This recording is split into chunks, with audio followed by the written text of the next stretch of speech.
awesome. Oh my god, you guys are both Australian. It's so weird hearing you real accent. Oh, yeah, you wouldn't have heard us. Yeah. Do you guys talk in the American accent on set when you're off camera? No. Just switch. Yeah, it's funny. You can't just flick it like a switch once you understand it. So yeah, I practiced for years, and now I can kind of turn it on and off, which is good. What can we kind of... Your character's a very strong person, and she kind of takes charge and gets a lot of flack for it. Do you want to see a point where she gets less flack for what choices she's making, or do you want to be that kind of? I think, look, when I first signed up for the show, I was really worried that I was going to be that character that people were just like, oh, you know, because she's so serious and wants to get things done, and the rest of the characters kind of have a bit of a sense of humour about them. But the response has actually been really, really great, and I'm really happy about that. I like that, and now I like it. It's something that I did kind of fear. I now really love about her. I think that she should keep that mentality. She's the only one on the show who has it. You know, she's kind of holding it together. So yeah, I'm all for it. Yeah, it's nice to like when I get a scene where I smile, where I can actually. It's amazing. I'm like, oh my god, she laughs in this scene. Like that just doesn't happen very often. Makes it more special. I think you see a lot of her side as a leader, and she definitely has a head on her shoulders compared to everyone else on the ground. But we see another side of her with the whole Finn, and I think we see more of it with Bellamy too. Like the dynamic changes because they're sort of on equal level. What do you think? Yeah, I agree. I totally agree. I love the sort of cheeky scenes with both Finn and Bellamy. I think there's some great moments where, you know, because they obviously don't like each other and they respect each other, and they don't care what either one thinks about each other, so they can say really mean things, and it's kind of funny, I think, to watch for the audience. And then Finn definitely gets to see like the lightest side of Clark. That's about as light as she gets in this series. It was really, doing episodes 4 and 5 was really fun to sort of show a soft side. So. Can you talk about your relationship with Finn going forward? I mean, now that you know he has his girlfriend on the Ark, who's now down on Earth, and you just made love with him. There's a lot going on there. There's a lot going on. What's going to go on towards the finale? I mean, it's an interesting one. I think, you know, like Clark's whole mentality is I can compartmentalize, so I can put this whole situation in a box, put it away, and just get back to survival mode, which is what the show's really about. So I think you see her like certainly struggling with these feelings she has, but she's very good at kind of putting it away to deal with what's at hand, which is like, you know, these grounders and, you know, radiation. Yeah, I think there's a lot more of that. So her best friend died, and thank God she made up with him just before when she found out about her mother. It's so sad.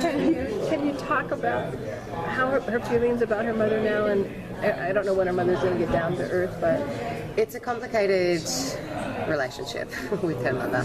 I think the writers have really found a very clever way of establishing some sort of, you know, communication and seeing how both are feeling about the whole situation. But I think it'd be silly to see them make up, you know, so soon. I mean, it's such a heavy situation. Like, she, you know, her dad's dead because of her mum. Ouch. So, yeah, you're definitely going to see a lot of struggle between the two, and hopefully some communication as well. and yet her father might have been one of the people who volunteered if he had had the choice, you know? Yeah, absolutely. Yeah, it's I just watched episode 5 for the first time yesterday and cried. That whole volunteering situation, I was like, I was there. I saw this big film, but I was like bawling my eyes out. Sorry, that's just a side note. Yeah. So this is a show that in episode 3, kids were killing each other. In episode 4, they were trying to kill someone else. Like, how does it keep up with that intensity and the shocking twists? And where's it going to go? I don't know how they do it, but they definitely keep it up. Every episode is just a roller coaster ride, and there are so many great twists and turns. I'm really excited for everyone else to put the pieces together and see where it goes.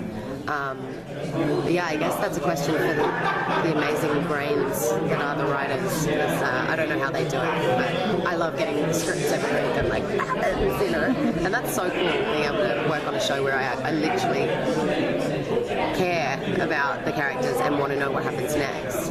It's pretty cool.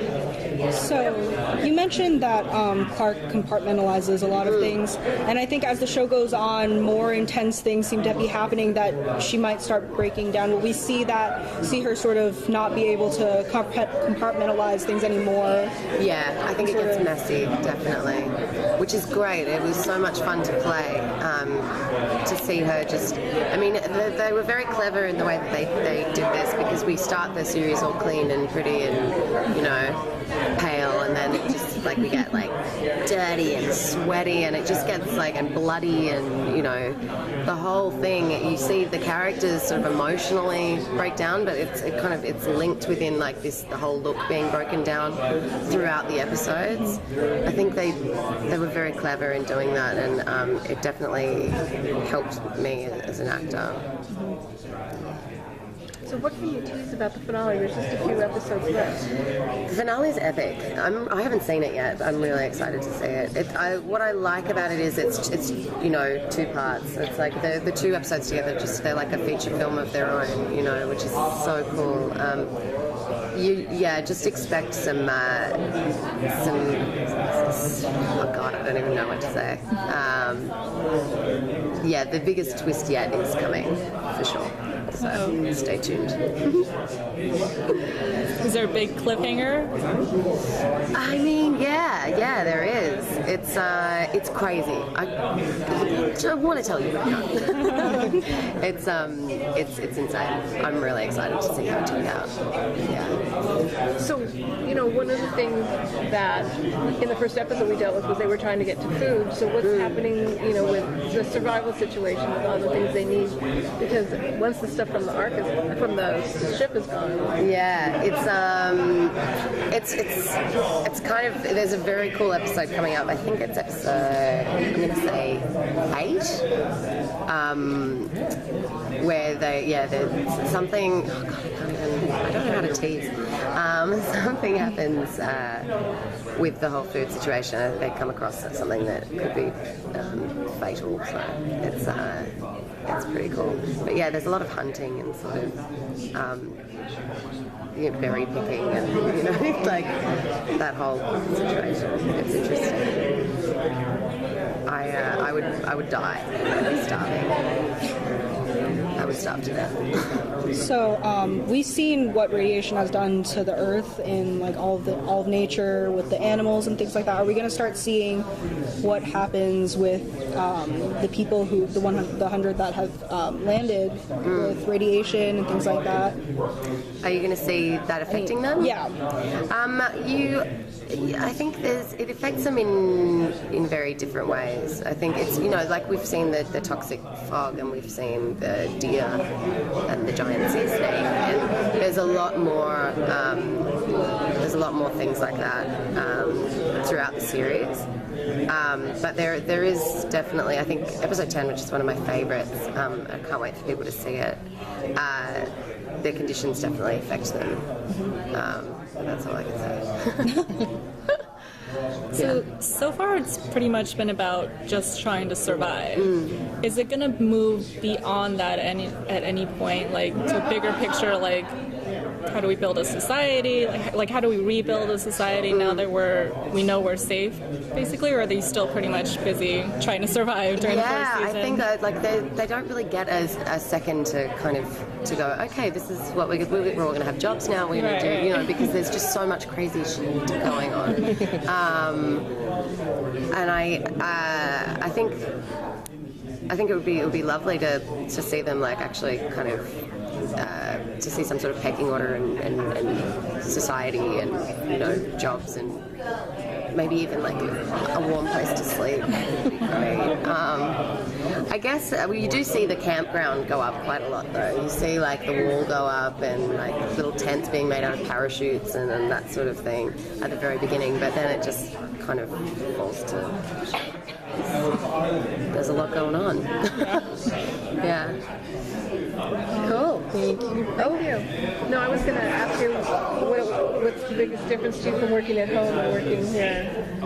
There's a lot of differences. It's just on a much bigger scale, I think. You know, when I first got to Vancouver to shoot the pilot, I was like, oh, I've been doing this for like 15 years. I'm gonna, you know, like been working in TV since I was a kid. I was like, I'm gonna be fine. No, it's completely different. You know, it's just like there's so much more going on. It's there's a lot more money. There's a lot more crew. There's a lot more. Like it's a lot more hands-on and professional, which I found quite intimidating to begin with. But I think I've got a hang of it now. Is there anything you really miss? Vegemite. Which we totally cannot understand. Yeah, no, I know. I don't ask it. I've been trying to get my American friends to try it, but they won't. So I've given up. Thank you. Thank you very much.